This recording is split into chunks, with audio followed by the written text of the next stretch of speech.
sides of my family, I'd hope for thunderstorms. For rain meant that we had an excuse to skip out on our social obligations and instead spend an evening tucked in the safety of our veranda, sipping cups of scorching hot tea and dipping our biscuits, that is our cookies, into them. Most importantly, rainy days were synonymous. For hours, when the adults would share personal anecdotes, bike trips gone wrong, snake charmers, I heard it all and more. There's an unspoken tradition in both sides of my family. He who holds the biscuits tells the stories. Even now, I can vividly recall my grandfather's encounter with a snake charmer who was actually a local bandit in disguise, and my grandparents' tale about moving across the border during the 1947 India-Pakistan partition. These stories nurtured and intrigued my passion for storytelling, handing me the biscuits even when I had nothing better than a made-up tale about princesses to tell. Growing up with a North Indian mother and a South Indian father meant a continuous cultural clash. My mom speaks in the rich language of Sindhi with her parents, while my dad converses frequently in Malayalam with his own. The cultures of these two places are so innately different that when they met in college for the first time, it's as if they were coming from two different countries. And I see this every day in the way that we live.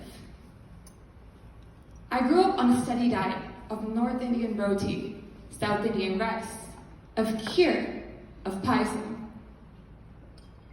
I get to celebrate the wonderful Sindhi holiday of Cheti Chand every year, and the Malayali holiday of Onam, commemorating each with a variety of diverse traditions, and most importantly, dressing in acutely different styles of clothing for each occasion.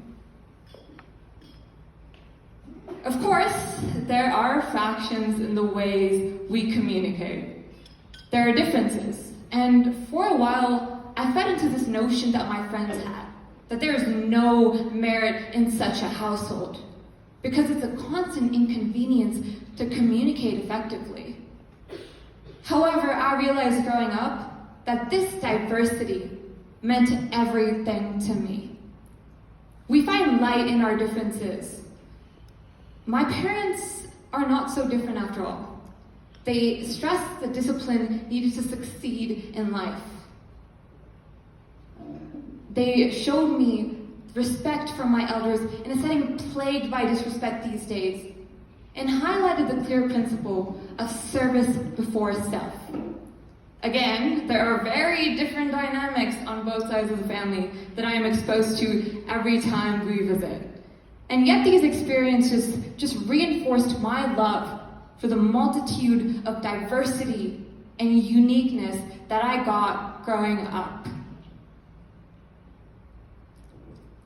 And so, my parents have always found a way to make sure that my sister and I can soar high on our dreams. And they made the difficult decision to move to the United States as a result of that. The date of July 23rd, 2017 remains burned in the back of my mind. For it's the day that I left everything behind in the tech hub of Bangor for a new life in quaint suburban Texas. Clear blue skies greeted me that day, and I knew that my life was indefinitely never going to be the same.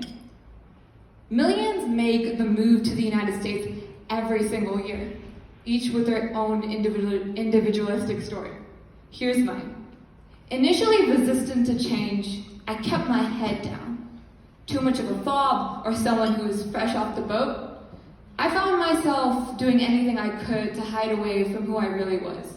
Adapting an American accent, dressing a certain way, spending countless hours as a young, impressionable 13-year-old, telling myself that I had to be, quote unquote, the perfect American child. What I forgot was that I was in the United States of America, a melting pot of rich cultures and diversities, where a place where if I tried, I could soar high on my ambitions and those idyllic dreams that my ancestors had for me. And so I took to embracing change rather than shying away from it. I learned the stories of those change makers, of those visionaries who made this country, of Martin Luther King Jr., who wasn't afraid to spark change.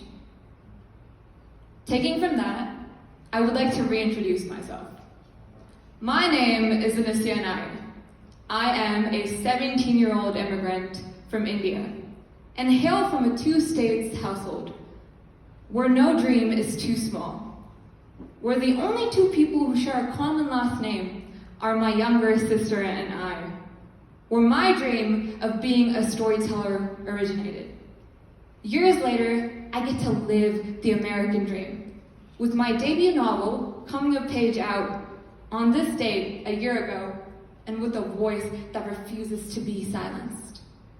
I am a manifestation of my great-grandparents who left everything behind in Sindh, of my parents who left everything behind in India so I could have a shot at the American dream, of every bright-eyed individual who continues to believe in the spark that this country has, despite the injustices we continue to battle every single day. Martin Luther King Jr. dreamed of unity across races and ethnicities. He gave a voice to those who needed it the most, empowering them.